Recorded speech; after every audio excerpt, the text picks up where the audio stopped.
The third thing is you've got to deliver with absolute authenticity, meaning that you don't need to be anyone else to sell this product or service. For many of you, you're a brand. You're going to be presenting yourself out there to the open space. So just be a WYSIWYG, be what you see is what you get. I think we've gone through a period, maybe in the last 3 or 4 years, where people have tried to be something else through Facebook, through Instagram, the glossy pictures, all of this stuff.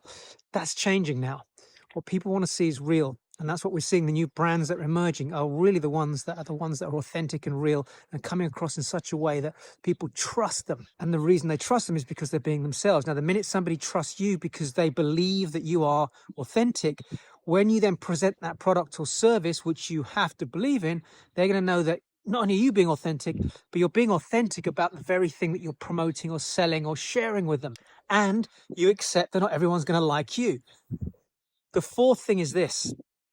When somebody says no to you, they're not necessarily saying no to you. What I discovered early on my journey was often they were saying no because, number one, they didn't like the product or the service. It wasn't me they were rejecting, but it's a product or service. Or more fundamentally, actually, they didn't understand what was being offered. So this is the fourth main primary step here. You've got to take that rejection, that no, and clarify what it is about the no that's making them say no. Is it the product? Is it the service? Did they not understand something? So seek clarification. Oh my gosh, if you can learn to do this for every, the sales are great. The yeses are great. The revenue is great. But where your business is going to grow the most is when you learn from the no's. You find out why they said no, what the rejection was, why they walked away. Was it time? Was it money? Was it their partner? Was it that they'd seen somebody else use a product that hadn't worked for them? Is it that they'd read something negative on the internet? There's a whole heap of different reasons why people say no.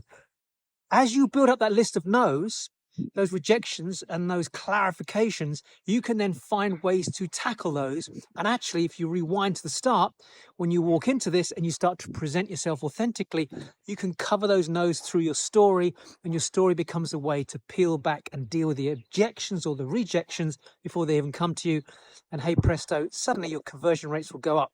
And that's what I was finding. I got to a stage where we were converting. If I took an audience of 50, 100, 200, 1,000, or even 1,000, 10,000 people, we get conversions of, on larger groups, you're always going to get smaller conversions, maybe 30, 35%. If you take a group of 100 people, we were converting 50, 60, 70% of that group. And that was because of the years of experience I've had doing it, but also because I started to learn to find out what the things were they didn't like. I tuned into those.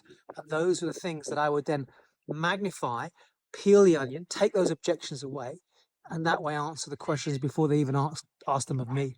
And that gave them the answer. Go out there and just be passionate. But remember, rejection is part of the process.